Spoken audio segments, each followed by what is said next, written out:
Bonjour à tous, bienvenue dans cette nouvelle vidéo. Aujourd'hui, je vais vous parler de Mothra 2 Rebirth, donc Mothra Ketenno Dakense.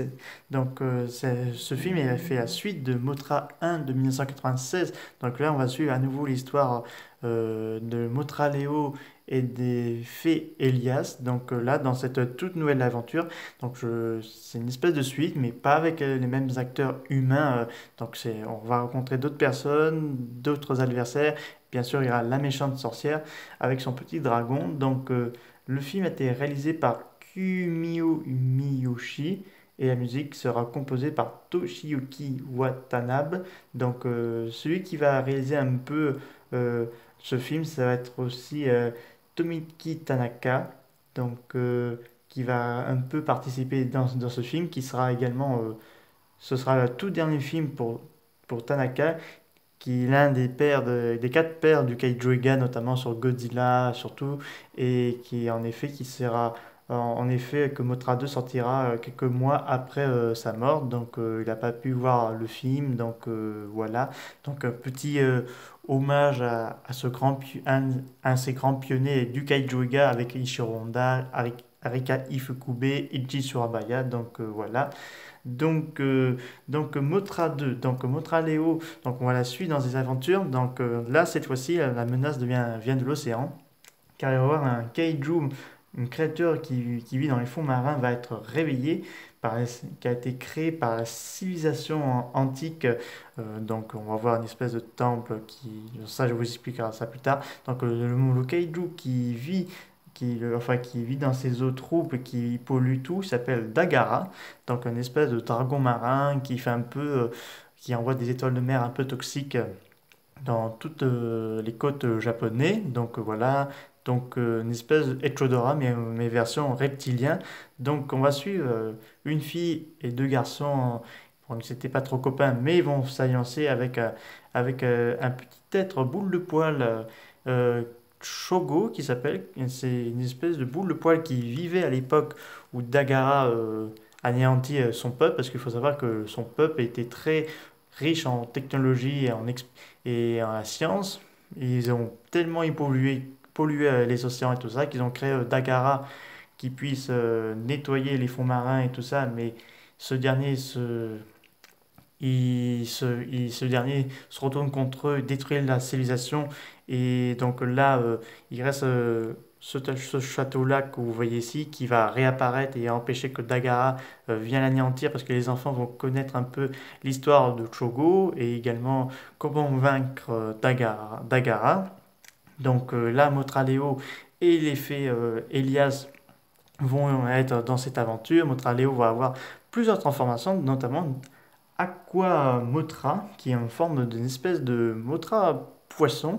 C'est une grande première de voir Mothra sous cette forme-là, qu'on n'a jamais vue dans un film de Godzilla ou autre film. Là, elle va pouvoir combattre dans l'eau contre Dagara. Ce film est tout simplement super et très beau parce que le costume des acteurs ça a changé aussi.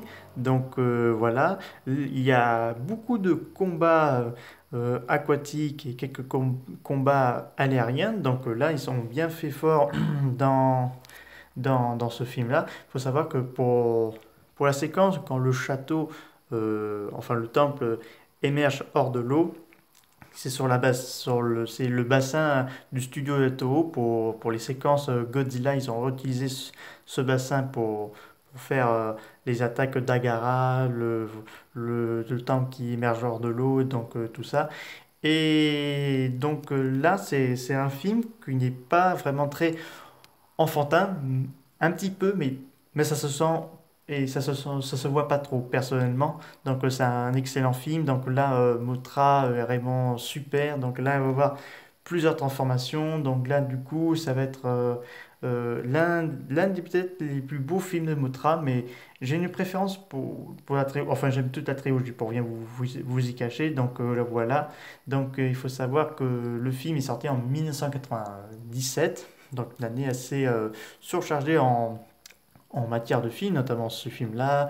Le studio Ghibli font sortir Princesse Mononoke, mais d'ailleurs la Toho va participer à la distribution pour tout le Japon à l'occasion de la distribution de ce film. Parce que regardez ce film plus en saison d'été, parce que ça vous donnera déjà envie d'aller à la plage. Déjà, je pense que vous souffrez moins de la chaleur, et en plus de ça, c'est un excellent film. Euh, et en plus, il y a une séquence où on voit une ville côte japonaise se faire attaquer par Dagara. Et bizarrement, il n'y a ni tank, ni avions de guerre. Oui, pour ceux qui n'ont jamais vu, ils sont en train de vous dire, ils font quoi l'armée japonaise? Ils viennent pas défendre le Japon contre Nagara. Mais en fait, c'est une trilogie qui est plus réservée aux plus petits, aux plus enfants. Donc, vous ne verrez pas dans les trois films de Motra, de l'RCI, vous ne verrez pas de l'armée, tout ce qui est tank et tout ça, comme on voit d'habitude dans les films de Godzilla, Gamera et tout ça. Donc, dans les séries Motra là, vous ne verrez pas de légions armées japonaises dans ces films-là, alors que la situation est devenue assez critique. Donc, bien sûr, Mothra va venir défendre le Japon et la planète contre Nagara. Elle va même restaurer la pollution que Nagara a fait, parce que clairement, ce film, c'est un peu le Godzilla vs Chodora, Gamera vs Zigra, mais en plus mieux. Parce que donc là, ils font référence à la pollution, il faut pas polluer ici, il faut pas polluer, il faut sauvegarder notre planète. Donc c'est un film qui m'a vraiment bien plu, un film que vous verrez jamais chez Disney, eux c'est le pognon, mais dans ce film-là, vous verrez un côté majestueux et plus écologique. Donc voilà.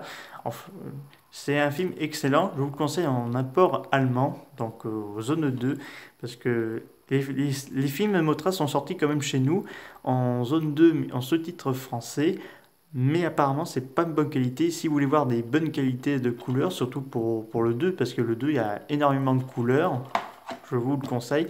Et en plus, ils ont créé un tout nouveau kaiju, donc Dagara. Et Dagara, bon, il sera dans ce film-là, mais il faut savoir qu'il a fait une petite apparition dans le Godzilla Monster Planet de Netflix, dans le tout premier chapitre. Donc on voit un court instant. Donc dommage qu'il n'ait pas été trop exploité par la suite. Mais Mothra, là dans ce film, elle est bien exploitée aussi.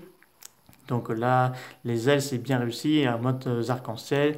Donc ah oui, je vous recommande de voir la trilogie, soit en import allemand ou chez nous, à vos risques et périls, parce qu'Atokuscope a fait une critique pour les DVD de chez nous, donc c'était pas très terrible, donc à vous de voir. Donc c'est pour ceux qui n'arrivent pas à trouver la trilogie de Mothra, Rebir, je vous essaierai de vous aider en espérant qu'il en reste encore en réserve chez Amazon.fr. Donc voilà, si vous voulez voir une bonne trilogie de Mothra, foncez parce que ça vaut le coup de regarder cette merveille que je trouve excellent. Voilà, c'est la fin de cette vidéo sur Mothra 2. Je vous parlerai bien sûr de Mothra 3. Donc voilà, je vous dis à très bientôt. N'hésitez pas à me dire ça dans les commentaires. Je vous dis au revoir.